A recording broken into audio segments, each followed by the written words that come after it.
जय हिंद प्यारे दोस्तों। बहुत बहुत स्वागत है आप सभी का आपके अपने YouTube चैनल विशेष टिप्स में। जैसे कि आप सभी को विदित है कि हम लोग पिछली क्लास में हिंदी पूर्वावलोकन से संबंधित क्वेश्चन की सीरीज कंटिन्यू कर रहे हैं, जिसमें हमने जो चैप्टर स्टार्ट किया था रचना एवं रचनाकार, पत्र पत्रिकाएं और उनके लेखक के बारे में, जिसके हम 25 क्वेश्चन पिछली क्लास में कंप्लीट कर चुके हैं। और चलिए देरी ना करते हुए आज की क्लास का जो 26वां क्वेश्चन है उसकी तरफ बढ़ते हैं। क्वेश्चन है, कामायनी महाकाव्य के रचयिता हैं। तो कामायनी महाकाव्य के रचयिता हैं, चार ऑप्शन दिए गए हैं: मैथिली शरण गुप्त, सूर्यकांत त्रिपाठी निराला, जयशंकर प्रसाद या बालकृष्ण शर्मा नवीन। तो कामायनी के जो रचयिता हैं वो जयशंकर प्रसाद जी हैं। और आप सभी इस क्वेश्चन से रूबरू हैं, काफी बार परीक्षाओं में क्वेश्चन पूछा गया है। नीचे देखो किस तरह से परीक्षाओं में पूछा गया है 2015 में, 19 में। तो क्वेश्चन काफी इंपॉर्टेंट होने के नाते हमको ये याद भी रखना है। तो कामायनी महाकाव्य के रचयिता है जयशंकर प्रसाद जी, याद रखेंगे। जयशंकर प्रसाद जी से संबंधित कुछ अन्य उनकी कृतियां भी हैं जो मैं आपको अभी स्क्रीन पे दिखाऊंगा। तो देखिए जयशंकर प्रसाद जी से संबंधित जो उनकी कृतियां हैं वो कौन कौन सी कृति स्क्रीन पे प्रसाद जी के द्वारा रचित है और ये 15 सर्गों का महाकाव्य है। क्या है? 15 सर्गों का महाकाव्य है। और इनके कुछ अन्य काव्य भी हैं, जैसे आंसू हो गया, लहर हो गया, प्रेम पथिक हो गया, झरना है, कानन कुसुम है, चित्राधार है और तितली तथा कंकाल इनके उपन्यास हैं। इनके ये उपन्यास हैं कौन से? तितली और कंकाल इनके उपन्यास हैं। अजातशत्रु, स्कंदगुप्त, चंद्रगुप्त, विशाख, जन्मजय का नागयज्ञ, ध्रुव स्वामिनी, कामना, एक घूंट इत्यादि इनके ये क्या है? ये नाटक है। तो भाई इसको इम्पोर्टेंट मार्क कर लेना और ये कहीं पे अपना नोट कर लेना, क्योंकि ये जरूरी नहीं है कि जो कामायनी है इसी को पूछ ले, हो सकता है इनमें से कोई सा पूछ ले। ठीक है, तो इसलिए जो इम्पोर्टेंट है मैं उसका आपको स्क्रीन पे दिखाऊंगा और उसमें जो इम्पोर्टेंट है वो मार्क भी करवाऊंगा। अजातशत्रु स्कंदगुप्त पूछ लेता है कि नाटक किनका है, तो चंद्रगुप्त किसका नाटक है? जयशंकर प्रसाद जी का स्कंदगुप्त। अब परीक्षा में कहीं से भी क्वेश्चन आएगा, आपसे तो बच के जाने वाला है नहीं, इतनी तो मैं गारंटी ले रहा हूँ अगर आप ये क्लास देख रहे हैं तो क्लास में बस लास्ट तक बने रहो, ऐसे ही बहुत मजेदार क्वेश्चन आने वाले हैं। क्वेश्चन है, देखो बहुत ही इंपॉर्टेंट क्वेश्चन है भाई। गुनाहों का देवता कई बार पूछा जाता है और हमें याद भी है, तो हम इसका आंसर लगा सकते हैं बहुत आसानी से। तो बताइए क्या है इसका आंसर? आप देखो, सो मत, क्लास में सोना नहीं है बिल्कुल भी भाई। ध्यान से देखो यहाँ क्वेश्चन को। गुनाहों का देवता किसके रचनाकार है? ऐसे ही नहीं वर्दी मिलेगी आपको, मेहनत करनी पड़ेगी। ठीक है, तो गुनाहों का देवता के रचनाकार कौन है भाई? धर्मवीर भारती। धर्मवीर भारती जी के द्वारा कुछ अन्य कविता संग्रह हैं जिनको मैं स्क्रीन पे दिखा रहा हूँ। देवता है वो किनके द्वारा रचित हो गई? धर्मवीर भारती के द्वारा रचित हो गई। ठीक है, इनके द्वारा लिखित उपन्यास है और इनके अन्य उपन्यास भी हैं, जैसे सूरज का सातवां घोड़ा, 11 सपनों का देश। और इनकी अन्य रचनाएं हैं, जैसे कविता हो गई इनकी ठंडा लोहा, कनुप्रिया, 7 गीत वर्ष आदि। कुछ इनके कहानी संग्रह हैं, जैसे मुर्दों का गांव मुर्दों का गांव, स्वर्ग और पृथ्वी, ठीक, चांद और टूटे हुए लोग आदि धर्मवीर भारती ने लिखे। और धर्मवीर भारती जी ने जो है अभ्युदय, कौन सा? अभ्युदय, संगम, धर्मयुग आदि इनकी कुछ पत्रिकाएं भी हैं ये। ठीक है, तो इनसे संबंधित सभी याद रखेंगे। जो देखो कनुपुरिया सबसे पहला वाला क्वेश्चन भी पूछा था, उसमें कनुपुरिया किसके द्वारा? तो वो इन्हीं के द्वारा है। तो जो क्वेश्चन जैसे जैसे आता जाएगा आपको मैं उसे याद कराता जाऊंगा। ठीक है, क्वेश्चन है, बसही पंखी बोलही बहुभाखा, करही हुलास देखही के शाखा। ये पंक्तियां किनके द्वारा रचित है ये बताना है। तो ये जो पंक्तियां रचित हैं कि बसही पंखी बोलही बहुभाखा, करही हुलास देखही के शाखा, ये मलिक मोहम्मद जैसी जी के द्वारा रचित है। ठीक, और मलिक मोहम्मद जैसी इन्हीं के द्वारा जो पद्मावत है वो लिखी गई है। ठीक है, ये भी याद रखेंगे। और जो मलिक मोहम्मद जायसी हैं ये भक्ति काल की निर्गुण प्रेमाश्रयी शाखा के कवि हैं। किसके हैं? ये भक्ति काल के, मोटा मोटा याद रख लो कि ये भक्ति काल के कवि हैं। ठीक, भक्ति काल, क्योंकि भक्ति काल भी जो है 2 शाखाओं में बटा हुआ था ना, तो उनमें से जो एक शाखा है निर्गुण प्रेमाश्रयी शाखा के कवि हैं। ठीक है। और इनके द्वारा जो मलिक मोहम्मद जायसी के द्वारा रचित हैं वो पद्मावत है, अखरावट है, आखिरी कलाम आदि इनकी कुछ रचनाएं हैं, इनको भी याद रखेंगे। बढ़ते हैं, कौन है? देखो मैंने बताया था आपको, ये हरिवंश राय बच्चन जी के द्वारा लिखी गई है। और उसमें फिर मैंने ये भी बताया था कि जो लेखक होते हैं इनके कुछ सरनेम या इनको छोटे नाम से भी बुलाया जाता है। तो देखो इसमें हरिवंश राय बच्चन जी तो कहीं दिखाई नहीं दे रहे, लेकिन उनका सरनेम छोटा सा इसमें छुपा हुआ है, तो वही देखो बच्चन जी है ना। तो ये ऑप्शन सी इसका आंसर बनेगा कि मधुशाला के लेखक कौन है? हरिवंश राय बच्चन। जो क्वेश्चन याद करो जिसमें मैंने लगवाया था क्रम वाइज, मधुशाला, मधुबाला, मधुकलश है ना, और निशा निमंत्रण बताया था, तो वही क्वेश्चन वहां से उठाकर किस तरह से क्वेश्चन पूछ लिया कि मधुशाला के लेखक कौन है। तो हरिवंश राय बच्चन जी इसके लेखक हैं। देखो क्वेश्चन भी आया है UPSSC आबकारी सिपाही परीक्षा में आया है। ठीक है, चलिए पढ़ते हैं अगले क्वेश्चन की तरफ। तो हरिवंश राय बच्चन जी के द्वारा मधुशाला ये लिखित है, और इनकी कुछ अन्य रचनाएं जैसे मधुबाला भी है, मधुकलश, निशा निमंत्रण, 10 द्वार से सोपान तक, नीड़ का निर्माण, फिर क्या भूलूं क्या याद करूं, ये भी बहुत पूछी जाती है, क्या भूलूं क्या याद करूं, है ना। तो चलिए बढ़ते हैं अगले क्वेश्चन की तरफ। क्वेश्चन है अगला कि 30वां क्वेश्चन है, चंद्रकांता के उपन्यासकार बताइए। चंद्रकांता देखो नाटक आता था एक, हम लोग जब बचपन में देखते थे, तो उसी के उपन्यासकार पूछ रहा है। उपन्यासकार मतलब ये उपन्यास था एक जिसको हम वीडियो के माध्यम से देखते थे। तो चंद्रकांता के जो लेखक हैं या उपन्यासकार हैं वो कौन है? वो देवकीनंदन खत्री जी हैं। तो क्वेश्चन भी आया है UPSSC 2016 के क्वेश्चन में पूछा गया है। ठीक है, तो चंद्रकांता के उपन्यास कौन कौन रहेंगे? देवकीनंदन खत्री। ठीक है, चलिए अगले क्वेश्चन की तरफ चलते हैं। इंपॉर्टेंट क्वेश्चन है वैसे, ये ध्यान रखना।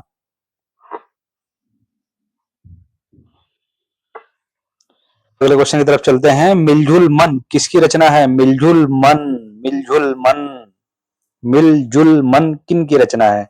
तो मिलजुल मन बहुत आसान है याद करना, मिलजुल, मिलजुल, मिलजुल, देखो आगे ना निकल गया अपना अपना मिलजुल।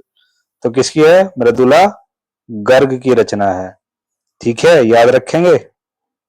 मिलजुल मन किसकी रचना है? मृदुला गर्ग की रचना है। तो वर्ड से भी रिलेट हो रहा है, आसानी से याद हो जाएगा, कोई दिक्कत समस्या आने वाली है नहीं है। चलिए पढ़ते हैं इनकी अगली कृतियां कौन कौन सी हैं। और मृदुल गर्ग द्वारा लिखित है, लिखित उपन्यासों में से एक है। इनके कुछ अन्य उपन्यास भी हैं जैसे उसके हिस्से की धूप, वंशज, चितकोबरा, अनित्य, मैं और मैं, और कठ गुलाब, ये कुछ इनके अन्य उपन्यास हैं। चलिए बढ़ते हैं अगले क्वेश्चन की तरफ। मृगावती किसकी रचना है? तो मृगावती किसकी रचना है ये बताना है। तो जो मृगावती है ये रचना है कुतुबन जी की। किनकी? कुतुबन की रचना है। कुतुबन की रचना है। देखो इस मृगावती में है क्या? मृगावती में पता क्या है कि इसमें मृगावती में जो नायक है ना, वो एक मृग रूपी नायिका पर मोहित हो जाता है और उसकी खोज में निकल पड़ता है। तो मैं इसको बहुत आसानी से आपको इसका आंसर याद करा सकता हूँ मृगावती का। कैसे याद करा सकता हूँ? देखो मतलब इसको अन्यथा मत लेना बात को, बस केवल मैं याद करा रहा हूँ आपको। तो मृग, मृग जैसे ही हम वर्ड पढ़ते हैं मृग, तो मृग से ऐसे समझ लीजिए आप, हमारे दिमाग में तुरंत आ जाता है रामायण वाला मृग, है ना। जो माता सीता थी वो सोने का मृग देख लेती हैं और उसकी जिद करने लगती हैं, तो उसी की खोज में निकल जाते हैं ना, निकल जाते हैं श्री राम जी। तो वो जो मृग था वो कहाँ था? वन में ही तो था वो। तो बस उसी से मुझे याद करना है, ये रहा वन, देखो लास्ट में से वन, कुतुबन। तो मृगावती किसकी रचना है? तो कुतुबन की रचना है। इस तरह से हम इसको ऑप्शन देख करके आराम से आंसर इसका लगा सकते हैं। पर कुल मिला के हमें थोड़ा सा ये होना चाहिए कि आंसर हमारा सही होना चाहिए, तो किसी भी तरीके से आप उसको याद कर सकते हैं। ठीक है, चलिए अगले क्वेश्चन की तरफ चलते हैं। क्वेश्चन है, निष्कवच उपन्यास किस लेखक की कृति है? कौन सा? निष्कवच उपन्यास किस लेखक की कृति है?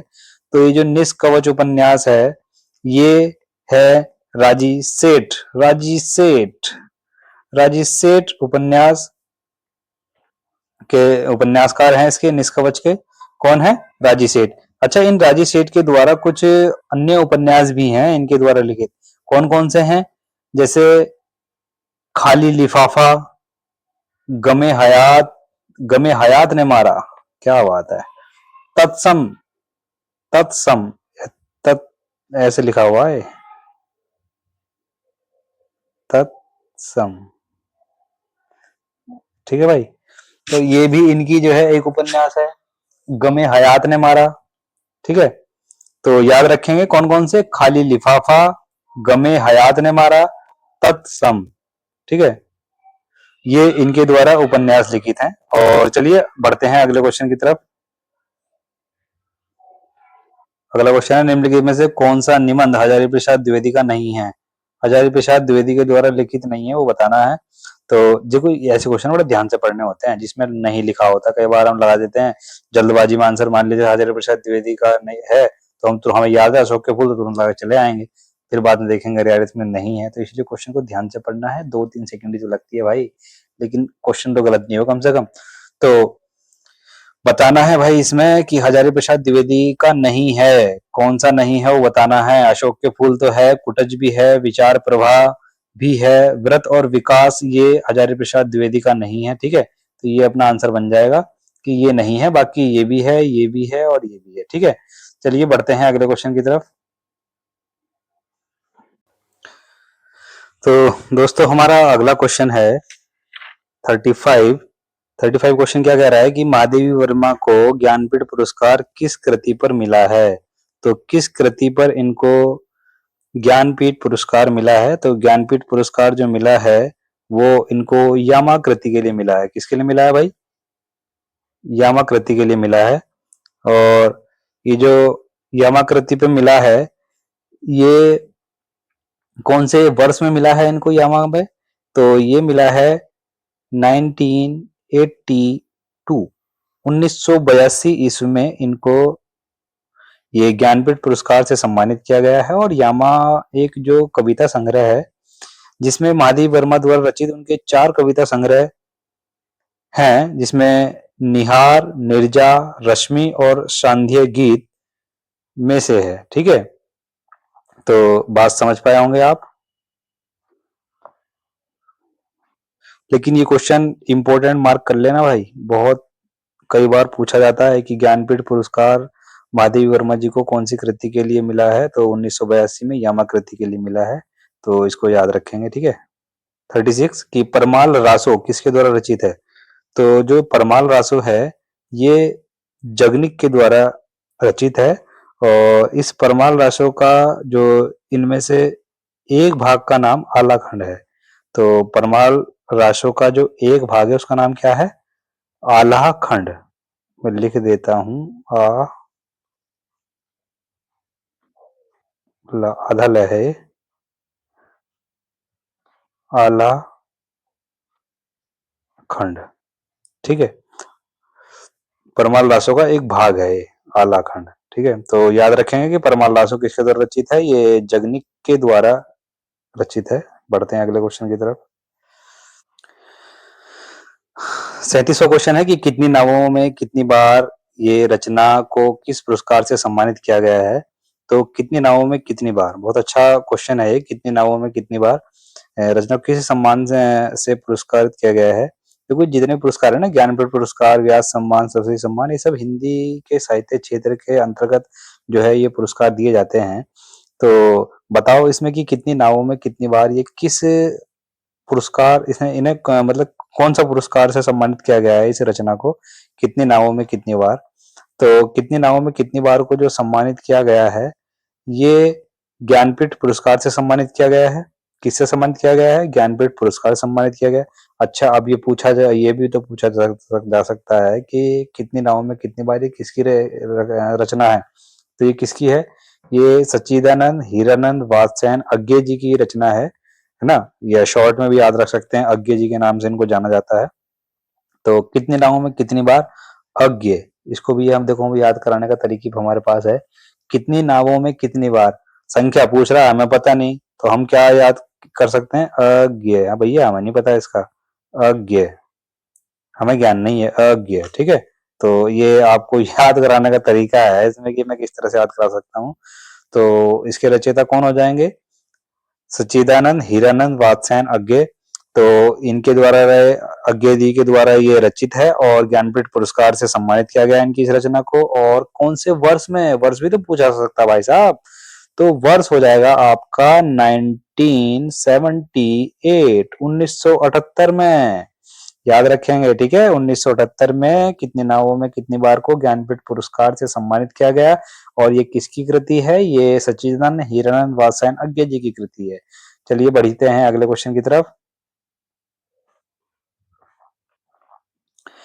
क्वेश्चन है कि दुल्हिन गावहु मंगलाचार, हमारे घर आए राजा राम भरतार। तो ये पंक्तियां किसकी पंक्तियां हैं ये बताना है। तो ये पंक्तियां जो हैं ये कबीरदास जी की पंक्तियां हैं। किनकी हैं? ये कबीरदास जी की पंक्तियां हैं। और इन पंक्तियों के माध्यम से कबीरदास जी जो हैं वो निर्गुण ब्रह्मा की उपासना करते हैं। ठीक है, तो इसको याद रखेंगे और बढ़ते हैं अगले क्वेश्चन की तरफ। क्वेश्चन है बीजक किसकी रचनाओं का संग्रह है? तो ये सभी लोग जानते हैं कि बीजक जो है कबीरदास जी की रचनाओं का संग्रह है। अच्छा, मलिक मोहम्मद जैसी की जो रचनाओं का संग्रह है वो कौन कौन है? मलिक मोहम्मद की जैसी की जो है पद्मावत है ना। और सूरदास जी का अगर देखा जाए तो सूरदास जी के नाम से रिलेटेड है। सूरदा, सूरसागर, साहित्य लहरी, ये सूरदास जी का है। और तुलसीदास जी का देखेंगे तो तुलसीदास जी की रचनाएं हैं, रामचरितमानस है, गीतावली है, दोहावली है, ये सब इनकी रचनाएं हैं। तो चलिए, ये मतलब ये सब आप ऐसे क्वेश्चन हैं ये आपको पता होने ही चाहिए। बहुत इंपॉर्टेंट क्वेश्चन है सभी लोग। बढ़ते हैं अगले क्वेश्चन की तरफ। क्वेश्चन है कि 40वां क्वेश्चन है, निम्न में से कौन सा रासो आलाखंड के नाम से प्रसिद्ध है? तो आलाखंड के नाम से कौन सा रासो प्रसिद्ध है? ये परमाल रासो है जो कि आलाखंड के नाम से प्रसिद्ध है। और ये मैंने आपको पिछले क्वेश्चन में भी पढ़ाया था भी कि परमाल रासो किसके द्वारा रचित है। तो किसके द्वारा रचित था? ये बताया था जगनिक के द्वारा। किसके द्वारा? जगनिक। क्या बताया मैंने? जगनिक।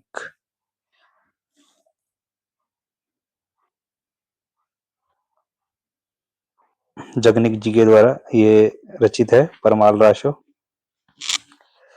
याद रखेंगे इसको। बढ़ते हैं अगले क्वेश्चन की तरफ। अंधेर नगरी नाटक के रचनाकार कौन है?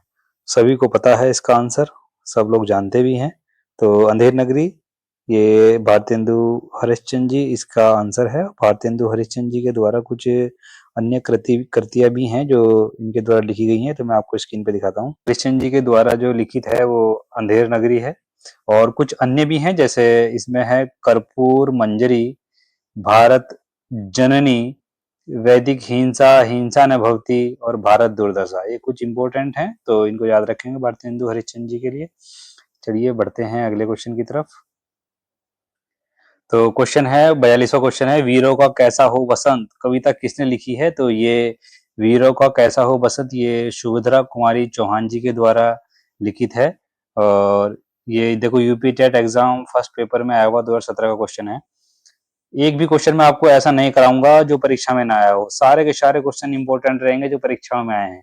तो चलिए बढ़ते हैं इसी तरह से अगले क्वेश्चन की तरफ। वैदेही वनवास किसकी रचना है? तो ये जो वैदेही वनवास है ये किसकी रचना है? ये अयोध्या सिंह उपाध्याय हरिओद की रचना है। अयोध्या सिंह उपाध्याय हरिओद की रचना है वैदेही वनवास। अच्छा, ये वैदेही वनवास उसको भारतेंदु हरिश्चंद्र जी की भी जो रचना थी एक, उससे रिलेट मत कर लेना, ये उनकी दूसरी थी। उनकी जो कृति थी उसका नाम था, ऐसी कुछ नाम था, वैदेही हिंसा हिंसा न भवती, है ना। तो उनकी वैदेही हिंसा हिंसा न भवती है। और ये जो अयोध्या सिंह उपाध्याय हरिओद की है ये वैदेही वनवास है। तो दोनों में अंतर क्लियर कर लेना, ठीक है। कंफ्यूजन ठीक नहीं रहता परीक्षा के लिए, तो इसलिए क्वेश्चन को ध्यान से करना है। और बढ़ते हैं अगले क्वेश्चन की तरफ। जी की कुछ रचनाएं भी हैं, जैसे इनकी अन्य कृतियां हैं चौखे, चौपदे, रस कलश, प्रेम प्रपंच, करमवीर, प्रेम पुष्पहार, पदम प्रसून, रसिक रहस्य, प्रेमांबु प्रभा इत्यादि। ये इनकी कुछ इंपॉर्टेंट कृति हैं, तो हम इनको भी याद रखेंगे। और इसी तरह से बढ़ते हैं अगले क्वेश्चन की तरफ। क्वेश्चन है तुलसीदास किसकी कविता है? तो ये क्वेश्चन पीछे भी आया था, तो याद होना चाहिए आपको। तो तुलसीदास किसकी कविता है? तुलसीदास जो है सूर्यकांत त्रिपाठी निराला जी की रचना है। और सूर्यकांत त्रिपाठी निराला जी के द्वारा कुछ अन्य कृतियां भी हैं जो इनके साथ लिखी गई हैं इनके द्वारा। निराला जी के द्वारा कुछ अन्य रचनाएं हैं इनकी, जैसे क्या है, अनामिका है, परिमल है, गीतिका है, कुकुरमुत्ता है, अणिमा है, नए पत्ते है, बेला है, अर्चना है, आराधना है। ये कुछ इनके द्वारा इंपॉर्टेंट कृतियां हैं सूर्यकांत त्रिपाठी निराला जी के द्वारा, तो इनको भी हम याद रखेंगे। और बढ़ते हैं अगले क्वेश्चन की तरफ। है उर्वशी किसकी रचना है? तो जो उर्वशी है, उर्वशी जो रचना है ये रामधारी सिंह दिनकर जी की है। इनकी है रामधारी सिंह दिनकर जी की है। और इनके द्वारा कुछ अन्य कृतियां भी हैं जो इनके द्वारा रचित हैं, जैसे कुरुक्षेत्र है, रश्मि रथी है, हारे को हरिनाम, है ना।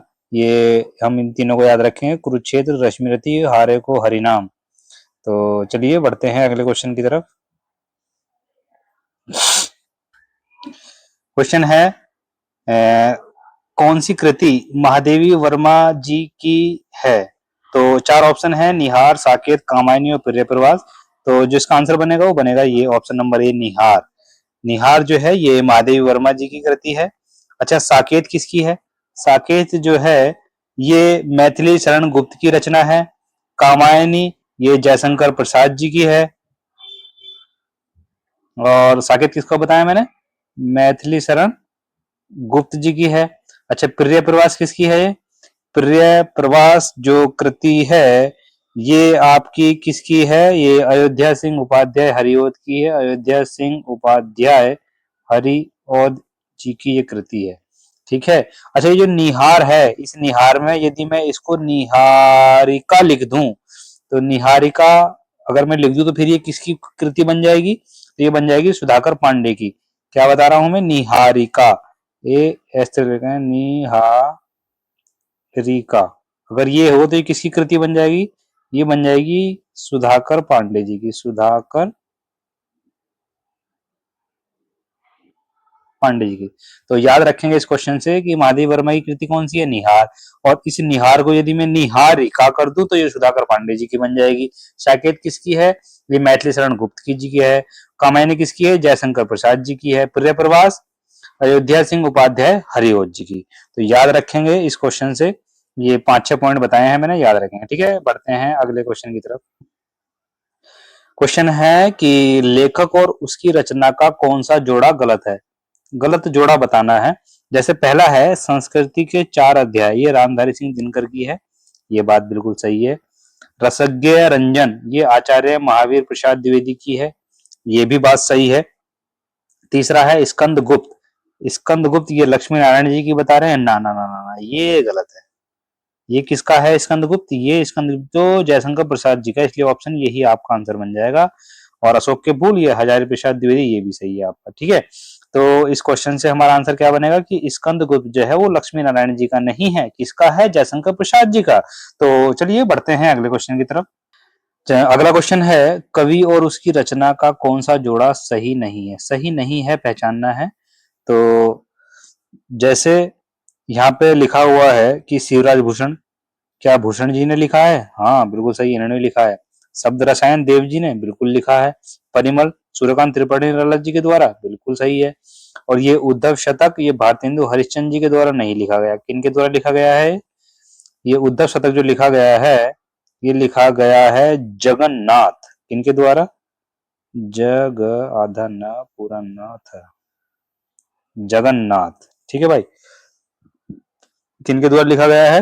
ये लिखा गया है जगन्नाथ दास, जगन्नाथ दास रत्नाकर। पूरा नाम है इनका जगन्नाथ दास रत्नाकर, तो याद रखेंगे इस क्वेश्चन से। ठीक है, उद्धव शतक किन्होंने लिखा है? जगन्नाथ दास जी ने लिखा है। और शिवराज भूषण किन्होंने लिखा है? भूषण जी ने लिखा है। शब्द रसायन देव जी ने लिखा है। परिमल सूर्यकांत त्रिपाठी निराला जी के द्वारा लिखा गया है। तो चलिए बढ़ते हैं इसी क्रम में अगले क्वेश्चन। अगला क्वेश्चन है, निम्नलिखित कवियों में से गांधी जी ने किस कवि को राष्ट्र कवि का सम्मान दिया? तो गांधी जी ने किस कवि को राष्ट्र कवि का सम्मान दिया? ये बहुत ही इंपॉर्टेंट क्वेश्चन है। तो इसका जो आंसर बनेगा वो बनेगा option number C, Maithili Sharan Gupt जी को। ऐसा क्यों? क्योंकि इसके पीछे एक वजह है। वजह ये है कि मैथिली शरण गुप्त जी के द्वारा एक भारत भारती नामक रचना हुई। कौन? भारत भारती। भारत भारती। भारत भारती रचना जो है मैथिली शरण गुप्त की है, और ये 1912 में रचित है। और इन जो रचना है ये उस समय आजादी के योद्धाओं के बीच बहुत तेजी से लोकप्रिय हुई। और जब ये इतनी तेजी से लोकप्रिय हुई तो जिसकी वजह से ब्रिटिश शासन ने क्या करा, इस पर प्रतिबंध लगा दिया। और ब्रिटिश शासन जब प्रतिबंध लगा रहा है तो गांधी जी ने उस समय मैथिली शरण गुप्त को राष्ट्रकवि कहा था। ठीक है, तो इससे याद रखेंगे हम कि गांधी जी ने किस कवि को राष्ट्रकवि का सम्मान दिया। तो राष्ट्रकवि का सम्मान किसको दिया? ये मैथिली शरण गुप्त जी को। ठीक है, याद रखें, क्वेश्चन बहुत इंपॉर्टेंट है भाई। अगले क्वेश्चन की तरफ चलते हैं। रचना कौन सी है? 4 रचनाएं नीचे दी गई हैं, तो इनमें से ये बताना है कि कौन सी आदिकाल की रचना है। तो आदिकाल की जो रचना है वो खुमान राशो है। कौन सी है? खुमान राशो, ये आदिकाल की रचना है। दीपशिखा, ये आधुनिक काल की है। कौन से काल की है ये आधुनिक काल की है। और जो ये अखरावट है, अखरावट, ये भक्ति काल की है। कौन से काल की है? भक्ति काल की है। अच्छा, छत्रसाल दशक, ये रीति काल की है। ठीक है, याद रखेंगे आदिकाल की जो रचना है वो खुमान राशो है। बढ़ते हैं अगले क्वेश्चन की तरफ। क्वेश्चन है, निम्नलिखित कवियों में से गांधी जी ने किस कवि को राष्ट्र कवि का सम्मान दिया? तो गांधी जी ने किस कवि को राष्ट्र कवि का सम्मान दिया? ये बहुत ही इंपॉर्टेंट क्वेश्चन है। तो इसका जो आंसर बनेगा वो बनेगा option number C, Maithili Sharan Gupt जी को। ऐसा क्यों? क्योंकि इसके पीछे एक वजह है। वजह ये है कि मैथिली शरण गुप्त जी के द्वारा एक भारत भारती नामक रचना हुई।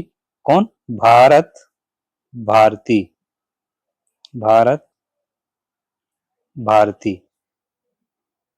भारत भारती रचना जो है मैथिली शरण गुप्त की है, और ये 1912 में रचित है। और इन जो रचना है ये उस समय आजादी के योद्धाओं के बीच बहुत तेजी से लोकप्रिय हुई। और जब ये इतनी तेजी से लोकप्रिय हुई तो जिसकी वजह से ब्रिटिश शासन ने क्या करा, इस पर प्रतिबंध लगा दिया। और ब्रिटिश शासन जब प्रतिबंध लगा रहा है तो गांधी जी ने उस समय मैथिली शरण गुप्त को राष्ट्रकवि कहा था। ठीक है, तो इससे याद रखेंगे हम कि गांधी जी ने किस कवि को राष्ट्रकवि का सम्मान दिया। तो राष्ट्रकवि का सम्मान किसको दिया? ये मैथिली शरण गुप्त जी को। ठीक है, याद रखें, क्वेश्चन बहुत इंपॉर्टेंट है भाई। अगले क्वेश्चन की तरफ चलते हैं। रचना कौन सी है? 4 रचनाएं नीचे दी गई हैं, तो इनमें से ये बताना है कि कौन सी आदिकाल की रचना है। तो आदिकाल की जो रचना है वो खुमान राशो है। कौन सी है? खुमान राशो, ये आदिकाल की रचना है। दीपशिखा, ये आधुनिक काल की है। कौन से काल की है ये आधुनिक काल की है। और जो ये अखरावट है, अखरावट, ये भक्ति काल की है। कौन से काल की है? भक्ति काल की है। अच्छा, छत्रसाल दशक, ये रीति काल की है। ठीक है, याद रखेंगे आदिकाल की जो रचना है वो खुमान राशो है। दोस्तों, वीडियो को यहीं पे समाप्त करते हैं और मिलते हैं अगली क्लास में। तो आशा करता हूं आप सभी को कंटेंट पसंद आया होगा। यदि कंटेंट अच्छा लगा हो तो चैनल को सब्सक्राइब करें, लाइक करें, बेल आइकन भी दबाएं ताकि आने वाली वीडियो आपको समय पर मिल जाए। चलिए दोस्तों, वीडियो को समाप्त करते हैं। जय हिंद, जय भारत।